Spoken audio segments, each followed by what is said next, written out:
Hello everyone, my name is Yogesh and you are watching Viksit Yuva. इस video में हम आपको बताएंगे कि आर्टिफिशियल इंटेलिजेंस एआई के ऐसे कौन सी कंपनीज हैं जो कि इंडिया स्टॉक मार्केट के अंदर लिस्टेड है। लेकिन उससे पहले मैं आपको एक चीज दिखाता हूँ कि एआई हमारे हिंदुस्तान में कितना डेवलप हो चुका है। आगे बढ़ने से पहले मैं आपको बता दूं कि मुझे अभी सेंट्रल गवर्नमेंट ऑफ इंडिया की तरफ से ये सर्टिफाइड भी किया गया युवा एआई फॉर ऑल। मेरी डेली रूटीन में एआई के ऊपर डेवलपमेंट के ऊपर काम करना रहता होता है, तो मैं कुछ भी इस वीडियो में ऐसा नहीं बताऊंगा जो आपको मिसलीड करे या आप उसका गलत यूज करें। तो इस वीडियो का पर्पस सिर्फ एजुकेशन पर्पस है। आइए आपको दिखाता हूँ कि किस तरह से एआई का यूज करके हॉस्पिटल में मैं डॉक्टर के साथ कल एक अपॉइंटमेंट बुक करूंगा। ये एक डेमो है, आइए लेके चलता हूँ। कैसे हेल्प कर सकती हूँ? सॉरी, आप कौन बोल रहे हो? मुझे समझ नहीं आया। ओह सॉरी, मैं नेहा हूँ, सर्वम हॉस्पिटल की रिसेप्शनिस्ट। मैं आपकी अपॉइंटमेंट बुक करने में हेल्प कर सकती हूँ। बताइए मैं आपके लिए क्या कर सकती हूँ? हाँ जी मैडम, मुझे ना एक अपॉइंटमेंट बुक करनी थी। क्या मुझे कल की अपॉइंटमेंट मिल सकती है? हाँ बिल्कुल मिल सकती है, पर उससे पहले क्या आप मुझे बता सकते हैं कि आपको क्या प्रॉब्लम हो रही है या आप किस डिपार्टमेंट में दिखाना चाहेंगे? मेरा जी ना उल्टी आती है मैनू, मतलब मेरा जी मचलता है, मैनू गैस बड़ी ज्यादा बनती है। मैं समझ सकती हाँ, ਇਹ ਕਾਫੀ ਅਨਕੰਫਰਟੇਬਲ ਹੁੰਦਾ ਹੈ। ਤੁਹਾਡੀ ਪ੍ਰੋਬਲਮ ਦੇ ਹਿਸਾਬ ਨਾਲ ਤੁਹਾਨੂੰ ਜਨਰਲ ਫਿਜ਼ੀਸ਼ੀਅਨ ਨੂੰ ਦਿਖਾਉਣਾ ਚਾਹੀਦਾ ਹੈ। ਕੀ ਤੁਸੀਂ ਅਪਾਇੰਟਮੈਂਟ ਬੁੱਕ ਕਰਨਾ ਚਾਹੋਗੇ? हाँ जी कर दो, ते दूजी एक और भी अपॉइंटमेंट कर दो। मेरी वाइफ जो है ना प्रेग्नेंट है, उसको भी मुझे चेकअप करवाना है। अच्छा ठीक है, ਪਹਿਲਾਂ ਤੁਹਾਡੀ ਅਪਾਇੰਟਮੈਂਟ ਕਰ ਲੈਂਦੇ ਹਾਂ, ਫਿਰ ਤੁਹਾਡੀ ਵਾਈਫ ਲਈ ਵੀ ਚੈੱਕਅਪ ਬੁੱਕ ਕਰ ਲਵਾਂਗੇ। ਕੀ ਮੈਂ ਤੁਹਾਡਾ ਨਾਮ ਤੇ ਉਮਰ ਜਾਣ ਸਕਦੀ ਹਾਂ? नाम मेरा जी शिवम है, उम्र मेरी 28 साल है। ਥੈਂਕ ਯੂ ਸ਼ਿਵਮ ਜੀ। ਹੁਣ ਜਨਰਲ ਡਿਪਾਰਟਮੈਂਟ ਵਿੱਚ ਡਾਕਟਰ ਅਮਨ ਜਾਂ ਡਾਕਟਰ ਪ੍ਰੀਤੀ ਵਿੱਚੋਂ ਕਿਸੇ ਨਾਲ ਅਪਾਇੰਟਮੈਂਟ ਬੁੱਕ ਕਰੀਏ। ਦੋਵੇਂ ਹੀ ਬਹੁਤ ਐਕਸਪੀਰੀਅੰਸਡ ਹਨ। वो तो ठीक है, वाइफ दी किदे नाल करोगे? ਉਮਮ ਤੁਹਾਡੀ ਵਾਈਫ ਲਈ ਅਸੀਂ ਆਬਸਟੈਟ੍ਰਿਕਸ ਐਂਡ ਗਾਇਨੋਕੋਲੋਜੀ ਡਿਪਾਰਟਮੈਂਟ ਵਿੱਚ ਅਪਾਇੰਟਮੈਂਟ ਬੁੱਕ ਕਰਾਂਗੇ, ਪਰ ਪਹਿਲਾਂ ਤੁਹਾਡੀ ਬੁਕਿੰਗ ਕੰਪਲੀਟ ਕਰ ਲਈਏ, ਫਿਰ ਉਹਨਾਂ ਦੀ ਕਰ ਲਵਾਂਗੇ। ਤੁਸੀਂ ਡਾਕਟਰ ਅਮਨ ਜਾਂ ਡਾਕਟਰ ਪ੍ਰੀਤੀ ਵਿੱਚੋਂ ਕਿਸ ਨੂੰ ਚੂਜ਼ ਕਰੋਗੇ? डॉक्टर अमन नाल मेरी कर दियो जी। डॉक्टर अमन दी क्वालिफिकेशन की है? ਡਾਕਟਰ ਅਮਨ ਕੋਲ 10 ਇਅਰਸ ਦਾ ਐਕਸਪੀਰੀਅੰਸ ਹੈ ਤੇ ਉਹ ਇੰਟਰਨਲ ਮੈਡੀਸਿਨ ਦੇ ਸਪੈਸ਼ਲਿਸਟ ਹਨ। ਹੁਣ ਤੁਸੀਂ ਅਪਾਇੰਟਮੈਂਟ ਲਈ ਕਿਹੜੀ ਡੇਟ ਤੇ ਟਾਈਮ ਪ੍ਰੈਫਰ ਕਰੋਗੇ? कोई नहीं, कल दी कर दियो जी। ਠੀਕ ਹੈ, ਕੱਲ 5 ਜੁਲਾਈ 2026 ਦੀ ਅਪਾਇੰਟਮੈਂਟ ਕਰ ਦਿੰਦੇ ਹਾਂ। ਤੁਸੀਂ ਕਿਹੜਾ ਟਾਈਮ ਪ੍ਰੈਫਰ ਕਰੋਗੇ? 10 ਵਜੇ ਤੋਂ 2 ਵਜੇ ਦੇ ਵਿੱਚ ਜਾਂ ਫਿਰ 5 ਵਜੇ ਤੋਂ 7 ਵਜੇ ਦੇ ਵਿੱਚ? सवेरे 11 बजे ही। ਠੀਕ ਹੈ, ਮਤਲਬ 11 ਵਜੇ ਦਾ ਟਾਈਮ ਫਿਕਸ ਕਰ ਲੈਂਦੇ ਹਾਂ। ਇੱਕ ਵਾਰ ਕਨਫਰਮ ਕਰ ਲਵਾਂ, ਤੁਹਾਡਾ ਨਾਮ ਸ਼ਿਵਮ ਹੈ, ਉਮਰ 28 ਸਾਲ, ਡਾਕਟਰ ਅਮਨ ਨਾਲ 5 ਜੁਲਾਈ 2026 ਨੂੰ 11 ਵਜੇ ਤੇ ਅਪਾਇੰਟਮੈਂਟ ਹੈ। ठीक है जी, बस इतना ही कर दो। हाँ जी, बस वाइफ दी नहीं करानी थी हले, बस इतना ही कर दो। Thank you, bye. ਠੀਕ ਹੈ ਜੀ, ਕਨਫਰਮੇਸ਼ਨ ਮੈਸੇਜ WhatsApp ਤੇ ਭੇਜ ਦਿੱਤਾ ਹੈ। ਪਲੀਜ਼ ਅਪਾਇੰਟਮੈਂਟ ਤੋਂ 15 ਮਿੰਟ ਪਹਿਲਾਂ ਪਹੁੰਚ ਜਾਣਾ ਤੇ ਪੁਰਾਣੀਆਂ ਮੈਡੀਕਲ ਰਿਪੋਰਟਸ ਵੀ ਨਾਲ ਲੈ ਆਉਣਾ। ਥੈਂਕ ਯੂ ਫॉर कॉलिंग सर्वम हॉस्पिटल। अपना ख्याल रखना ते जल्दी रिकवरी होवे। ओ माय गॉड, आपने देखा किस तरह से एक एआई के माध्यम से मैंने अपनी और अपने वाइफ की जो कि अभी बुकिंग अपॉइंटमेंट के लिए करवाई। तो यहाँ पे कोई ह्यूमन बीइंग इन्वॉल्व नहीं था, लेकिन जो साधारण सवाल, रिपीटेड जो क्वेश्चंस एक पेशेंट पूछता है, वो यहाँ पे एआई के माध्यम से ऑटोमेट हो जाएंगे। तो ये बहुत ही अच्छी चीज है, क्योंकि इससे डॉक्टर और रिसेप्शनिस्ट का काम जो एक्चुअली होता है करने के लिए वो कर पाएंगे। ये ऊपर के काम जो रहते हैं, कॉल्स आना, उसको हैंडल करना, वो एआई के माध्यम से ऑटोमेट हो जाने चाहिए। तो इससे आपकी सहूलत बढ़ती है, ना कि ह्यूमन बीइंग रिप्लेस हो जाता है। ऐसी ही एक कंपनी आइकिया ने भी बहुत बड़ा एक ऑटोमेशन लाया, जिसकी वजह से जो काम पहले एम्प्लॉइज करते थे, आज के टाइम पे वो एआई कर रहा है। लेकिन आइकिया ने उनको निकाला नहीं, आइकिया ने उनकी एक्सपर्टीज का यूज करके एक अलग ही डिवीजन बना दी, जिसके अंदर की वो एज ए कंसल्टेंट काम कर रहे हैं। तो वो एक अच्छा रोल निभा रहे हैं। तो बिना किसी और बात किए आइए बात करते हैं कि ऐसी कौन सी कंपनीज है जो कि आपकी शेयर मार्केट में लिस्टेड है। देखिए, आज स्टॉक बताने से पहले आपको ये पता होना जरूरी है कि इंडिया का खुद का कोई एआई नहीं है। हम उस पर काम कर रहे हैं। 2035 या 33 तक हमारा खुद का एआई सिस्टम होगा, खुद का हमारा डेटा सेंटर होगा। लेकिन अगर आप फ्यूचर के लिए अप्लाई करना चाहते हैं, कोई स्टॉक में इन्वेस्ट करना चाहते हैं, तो उससे पहले आपको पता होना जरूरी है कि कौन सी कंपनीज हैं जो इनमें काम कर रही है। तो देखिए, एआई की अलग अलग लेयर्स हैं। लेयर्स के हिसाब से कंपनीज आज के टाइम पे इन्वेस्ट कर रही हैं। LLM, deep learning, machine learning, और फोर्थ है नेचुरल लैंग्वेज प्रोसेसिंग, और फिफ्थ है आपका जनरेटिव एआई। तो जब हम एआई शब्द कहते हैं ना, तो इन सभी का मिश्रण होता है हमारा एआई।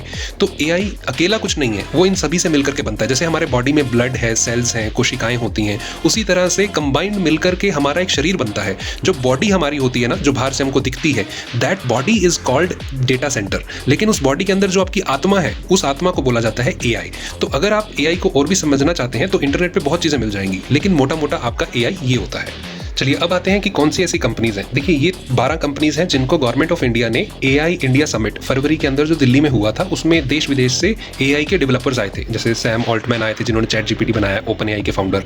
तो हमारे ये इंडिया की कंपनीज हैं जो कि AI को बनाने में लगी हुई हैं, लेकिन इनको गवर्नमेंट ने फंडिंग दी है और सबसे ज़्यादा फंडिंग भारत जैन IIT बॉम्बे में मिली है 1058 करोड़ की। लेकिन गौरतलब ये है कि इनमें से कोई भी कंपनी आपको स्टॉक लिस्टेड में नहीं मिलेगी सिवाय एक के, फ्रैक्टल एनालिटिक्स आपको मिल जाएगी, टेक महिंद्रा भी मिल जाएगी, लेकिन ये बड़ी ऑर्गेनाइजेशन है टेक महिंद्रा, तो आप इनको भी देख सकते हो। लेकिन ये 12 ऐसी कंपनीज हैं जिनमें कि सबसे पहले सर्वम AI जो कि इस चीज़ को लीड कर रही है, खुद का इंडिया का सॉवरेन AI बना रही है। तो अभी आप सुनेंगे कि सॉवरेन AI जो आपने सुना जो अपॉइंटमेंट बुकिंग का था वो सर्वम का ही मॉडल था। तो उसके अलावा अगर हम बात करें कि AI कितनी तरह का होता है, देखिए आज आप जो बात करते हैं आर्टिफिशियल इंटेलिजेंस में चैट करते हैं वो हम बोलते हैं चैट मॉडल, लेकिन एक होता है वॉइस मॉडल जो अभी हमने बात की, that was voice AI।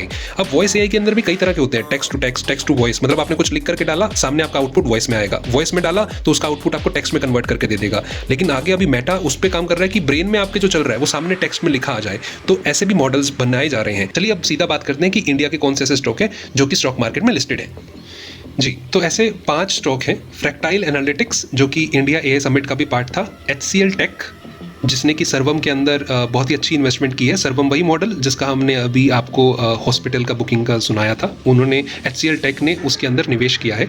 TCS आप जानते हैं टाटा कंसल्टेंसी सर्विसेज, और ये जो मैं बातें बता रहा हूँ ये पब्लिकली डोमेन में न्यूज़ में अवेलेबल है। किसी भी कंपनी को प्रमोट करना मेरे करंट पेशे से उसका कोई संबंध नहीं है, मैं सिर्फ एजुकेशनल पर्पस के लिए पब्लिकली डोमेन में अवेलेबल इन्फॉर्मेशन ही आपको बता रहा हूँ, लेकिन मैं एक एनालिस्ट नज़रिए से बता रहा हूँ कि कौन सी डॉट कहाँ कनेक्ट होकर के कहाँ असर डाल सकती है। तो हो सकता है कि वो आपके लिए यूजफुल हो, जो कि एजुकेशन पर्पस के लिए ज़रूरी है, आपके लिए नहीं, मेरे लिए नहीं, सभी के लिए। फिर आती है कंपनी टेक महिंद्रा। आप जानते हैं महिंद्रा साहब की ये कंपनी है जो कि इंडिया AI समिट के अंदर भी इनको फंडिंग मिली है। उसका जो 5वीं है ना, इसमें मैं कंफ्यूज हूँ, कंफर्म नहीं, लेकिन मैप माई इंडिया एक हो सकती है, क्योंकि आज के टाइम पे जो आप गूगल मैप यूज़ करते हो, मैप माई इंडिया का खुद का मैप है। ऐसे ही एक डिलीवरी कोरियर कंपनी है, उसका भी एक खुद का मैप अभी उन्होंने लॉन्च किया है।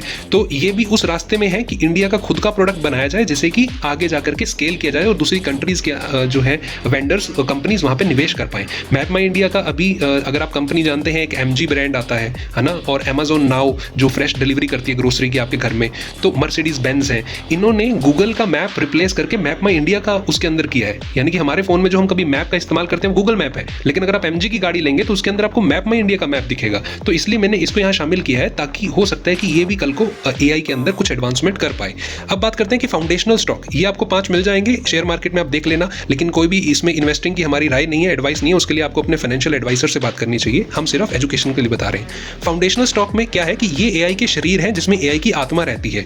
ये लोग आत्मा बनाते हैं और ये लोग वो भी करते हैं, मतलब इनका शरीर भी यूज होता है। लेकिन जो मैंने आपको 13 स्टॉक बताए पहले, मतलब 13 कंपनीज जो पहले बताई, 12-13, वो आपका AI प्योर AI बनाते हैं। लेकिन इनका AI की जो आत्मा है वो रहेगी कहाँ? ये 3 कंपनीज हैं, रिलायंस इंडस्ट्री, TCS और अडानी।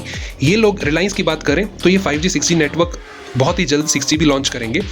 डेटा सेंटर बना रहे हैं, यानी एक बॉडी बना रहे हैं जिसमें AI का स्टोरेज होगा, जामनगर गुजरात के अंदर 2033 तक ये कंप्लीट कर देंगे। अंबानी साहब की ये जो इन्वेस्टमेंट है गूगल, मेटा जैसी कंपनीज को अट्रैक्ट कर रही है ताकि वो अपने डेटा की स्टोरेज यहाँ कर पाएं गुजरात के अंदर। दूसरी कंपनी TCS, इसने ओपन AI जो कि चैट GPT का प्रोवाइडर है, डेवलपर है, उसके साथ टाई अप की है कि आने वाले फ्यूचर में आप यहाँ पे इन्वेस्ट करेंगे और TCS उसमें सपोर्ट करेगा, टेक्निकल सहायता देगा। तीसरी अडानी, आप जानते हैं गौतम अडानी साहब को, उन्होंने 100 बिलियन का एक इन्वेस्टमेंट किया है, करेंगे 2035 तक ये कंप्लीट हो जाएगी। इन्होंने भी गूगल और मेटा के साथ टाई अप किया है, और मेटा आप जानते ही हैं फेसबुक, व्हाट्सअप, इंस्टाग्राम सब मेटा के प्रोडक्ट हैं। और हाल ही में क्या हुआ है कि जो व्हाट्सअप के CEO हैं वो कुणाल शाह बने हैं। कुणाल शाह कौन है? इंडिया ओरिजिन के फाउंडर जिन्होंने क्रेड फाइंड किया था। ऐसी कई कंपनीज हैं जो इन्होंने किया है, फाउंडिंग मेंबर रहे हैं, वो अब CEO हायर किए गए हैं एज ए व्हाट्सअप के। और आप समझ पा रहे हैं कि जब कुणाल शाह इंडिया में फाउंडर बन रहे हैं व्हाट्सअप के, तो आने वाला जो पेमेंट सिस्टम है व्हाट्सअप के थ्रू जो पेमेंट करना शुरू करेंगे लोग, उसके लिए एक बहुत बड़ा रेवोल्यूशन आने वाला है। तो इस वजह से आपको पूरी चीज़ें ध्यान रखनी होती हैं कि कौन सी डॉट कहाँ कनेक्ट होती है। इसके अलावा हमारे जियोपॉलिटिकल में ट्रंप साहब हैं, फिर UK के प्राइम मिनिस्टर हर साल कुछ ना कुछ चेंज हो रहे होते हैं। अभी जुलाई के अंदर एक UK के जो प्राइम मिनिस्टर हैं वो चेंज होकर एंडी साहब बनेंगे, इससे पहले स्टेमर साहब थे जो कि रिप्लेस हो रहे हैं। तो आपको वो चीज़ें मद्देनजर रखते हुए सब देखना होता है, क्योंकि AI का बहुत बड़ा हाइप चल रहा है, बलून है जो कि फटेगा तो मार्केट फिर डाउन आएगी, लेकिन अभी के टाइम पे आपको पता होना जरूरी है कि सही निवेश किस में किया जाए और कहाँ ना किया जाए, क्योंकि रेड फ्लैग बहुत ज़्यादा आ जाते हैं। और जो वो रेड फ्लैग है वो आपको ध्यान रखनी है। देखिए जो स्मॉल और माइक्रो कैप कंपनीज होती है ना, वो सडनली आजकल अपने नेम चेंज कर रहे हैं, जैसे AI अकाउंटेंट, मतलब किसी भी कंपनी के नाम आगे AI लगा दो तो वो AI कंपनी बन गई। ऐसा नहीं होता है। आपको उसकी फाउंडेशन देखनी होती है, उसकी बैलेंस शीट देखनी होती है, रिटर्न ऑन इक्विटी देखना होता है, क्योंकि कोई कंपनी कितनी अच्छी सेल कर रही है या कोई कितना अच्छा डिविडेंड बांट रही है, उससे आपके रिटर्न इन्वेस्टमेंट पे आएगा या नहीं वो निर्धारित नहीं होता है। आपको उसका पूरा हिस्ट्री पढ़ना होता है। फिर हम बात करते हैं चेक R&D कर रही है कि नहीं कर रही। कंपनीज जो क्लेम करती हैं कि वो AI है, आज के टाइम पे वो 5% भी अपने पूरे रेवेन्यू का स्पेंड नहीं करती AI की डेवलपमेंट करने के लिए, तो वो AI हो ही नहीं सकती ना। फिर हाई लोन जिन्होंने लेकर के रखा है, देखो AI को चलाने के लिए GPU चाहिए होते हैं, कूलिंग सिस्टम चाहिए होते हैं, इतने बड़े बड़े गर्म हो जाते हैं वो सिस्टम। तो इसलिए आम कंपनी, लल्ली छल्ली कंपनी का ये बस की बात नहीं है कि वो AI की बन जाए। डिपेंडेंसी ऑन फॉरेन क्लाइंट्स, आज के टाइम पे बहुत सारी हमारे इंडिया की कंपनीज की फॉरेन क्लाइंट पे डिपेंडेंसी है, तो इसलिए अगर कोई इंडिया की कंपनी उस चीज में आ रही है तो आपको चेक करना चाहिए उनके FII कौन से है ना। अगर किसी के FII कम है या ज्यादा है, उसकी वजह से भी आपके सेंटीमेंट मार्केट के हर्ट होते हैं। तो आप ये चीजों को, मतलब ये तो 4-5 पॉइंट बताए, लेकिन इससे बहुत ज्यादा हो सकते हैं, तो इसलिए खुद की रिसर्च करके ही आप उसमें इन्वेस्ट करें। आपका जो फाइनेंशियल एडवाइजर है उससे राय लेकर के आप इन्वेस्ट करें। Hope this video is you found useful, and subscribe to the channel and share with your loved ones. Thank you and see you again. Bye bye. देखिए कई लोगों का क्वेश्चन होता है कि who will win the race, आपके humans क्या AI से रिप्लेस हो जाएंगे? ऐसा नहीं है। आपका AI या ह्यूमन ऐसा नहीं सोचा जाता। कंपनीज जो अच्छी और बड़ी हैं वो देखती हैं कि ह्यूमन प्लस AI का कैसे इस्तेमाल किया जाए ताकि कंपनी के अंदर प्रोडक्टिविटी लाई जाए, क्योंकि ह्यूमन जो है क्रिटिकल थिंकिंग कर सकता है, इमोशनल इंटेलिजेंस होता है। आज के टाइम पे क्या AI आपको डायग्नोज करके बता सकता है कि आपको सुसाइड के अंदर थॉट्स आ रहे हैं? नहीं ना, आपको देख के नहीं बता सकता, लेकिन फ्यूचर में हो सकता है। क्रिएटिविटी, आपके बुलेट ट्रेन इसका एग्जांपल है जीता जागता, कि AI ने तो नहीं बताया था कि बुलेट ट्रेन की कैसी शेप होनी चाहिए। जो जापान ने सबसे पहले शुरू की थी वो एक बर्ड की चोंच को देख करके किया था कि कैसे बुलेट ट्रेन सक्सेसफुल हो पाई। तो इंडिया, मतलब जो ह्यूमन का ब्रेन है वो इररिप्लेसेबल है, उसको रिप्लेस नहीं किया जा सकता। क्रिएटिविटी भरी पड़ी है क्योंकि वो भगवान का दिया हुआ एक अजीज तोहफा है। उसके बाद आती है एथिकल ओवरसाइट। देखिए आज के टाइम पे जो टेररिस्ट है, क्या आप किसी को देख के बता सकते हो कि कोई बंदा टेररिस्ट है या नहीं? वहां पे ह्यूमन इंटेलिजेंस ही लगती है। तो जो ओवरसाइट कर जाता है वो AI कर सकता है, लेकिन आपका ह्यूमन बीइंग नहीं कर सकता। लेकिन AI क्या ऐसे काम कर सकता है जो ह्यूमन करने में असमर्थ है? स्पीड, हाइपरसोनिक चीजें बनाना, जो कि अब मैं स्पीड जो बोलता हूँ, ह्यूमन बीइंग तो बहुत ही ज्यादा लेजी हो जाता है एक टाइम पे, एक काम को बार बार नहीं कर सकता, बोर हो जाते हैं, लेकिन आपका AI बोर नहीं होता। और वही AI आपके बड़े लेवल पे भी उस काम को कर सकता है। अगर मैं बोलूँ कि 10 बार किसी गेट को खोलना बंद करना ऐसा करना है, तो AI करेगा उसको। अगर मैं 1000 बार भी बोलूंगा तो भी करेगा, लेकिन ह्यूमन बीइंग पूछेगा ना कि भाई क्यों ऐसा करना है, वो बोर हो जाएगा कि ये भी कोई काम है 10 बार गेट को खोलूं बंद करूं। लेकिन अगर मैं वहीं AI की जॉब लगा दूं एज अ सिक्योरिटी गार्ड तो वो करेगा, राइट। लेकिन वो समझ नहीं पाएगा कि कौन सा बंदा टेररिस्ट है कौन सा नहीं। हाँ, उसमें ID वेरिफिकेशन लगा दो या कुछ ऐसी चीजें कर दो तो वो एक अलग बात है। पैटर्न, ट्रेंड देख करके आपकी वेदर फोरकास्टिंग, मौसम का क्या पूर्वानुमान लगा सकते हैं, तो वो AI कर लेता है। प्रोसेसिंग एबिलिटी फास्टर है, ह्यूमन बीइंग को टाइम लगता है सोचने में। यही आपने देखा हो, चेस खेलते हैं लोग, लूडो खेलते हैं ऑनलाइन कंप्यूटर के साथ, तो वो प्रोसेसिंग एबिलिटी जो है एक एजेंट के अंदर जो आपका AI खेलता है वो ज्यादा होती है कंपेयर टू ह्यूमन बीइंग, क्योंकि ह्यूमन ने ही AI को बनाया है, राइट। और आपको अगर जानकारी हो, जो NVIDIA जिसमें कि चिप्स का जो लीडर है बंदा, उन्होंने एक चीज़ बोली है, IT will become the HR of AI agent. यानी कि जो IT टीम है किसी भी कंपनी की, वो फ्यूचर में HR हायरिंग मैनेजर बन जाएंगे AI एजेंट को बनाने वाले। क्योंकि AI एजेंट आज के टाइम पे क्या कर सकता है, रिज्यूमे स्क्रीन कर सकता है, वेरिफिकेशन कर सकता है, बैकग्राउंड वेरिफिकेशन, टैलेंट को फाइंड करना। आज के टाइम पे सब काम ह्यूमन बीइंग करता है, लेकिन जो फ्यूचर की टीम बनेगी किसी भी कंपनी में, वो ह्यूमन प्लस AI एजेंट का कॉम्बिनेशन होगी। क्योंकि ह्यूमन बीइंग्स आपका सिर्फ जजमेंट और डिसीजन लेने के लिए काम करेंगे। AI एजेंट जो है दूसरे काम जो रिपीट करने, एक कंपनी के अंदर आज के टाइम पे हजारों रिज्यूमे आते हैं जो कि अभी ह्यूमन कर रहा है, लेकिन AI एजेंट क्या करेगा, आपकी स्किल, आपकी क्षमता जो कंपनी को चाहिए काम करने के लिए, वो उसके बेसिस पे स्क्रीनिंग करेगा और उनको शॉर्टलिस्ट करके ह्यूमन बीइंग को भेजेगा। जो काम पहले ह्यूमन नहीं कर पाते थे, मतलब ह्यूमन बीइंग क्या करते थे, बायस्ड हो जाते थे कि भाई ऊपर के 10 रिज्यूमे ले लो, बाकी के कौन पड़ेगा। लेकिन AI उन सभी 1000 2000 कितना भी स्केल हो, उन सभी को स्क्रीन करेगा और इनको भेजेगा जो कि रेलेवेंट है आपकी जॉब के लिए। तो ये काम आपका AI एजेंट कर पाएगा। तो ये फ्यूचर की टीम बनेगी। ऐसे ही बैकग्राउंड वेरिफिकेशन करना होता है कि किसी के प्रति आपका कोई पुलिस केस तो नहीं चल रहा, क्योंकि किसी भी कंपनी में हायरिंग करने से पहले बैकग्राउंड वेरिफिकेशन होती है। तो AI आपका वो चीज कर पाएगा क्योंकि इंटरनेट पे आपका डेटा अवेलेबल होता है। उसी तरह से फाइंडिंग द बेस्ट टैलेंट, कि कौन सी पोजीशन के लिए कौन सा बंदा आपका बेस्ट होगा, वो भी आपका AI एजेंट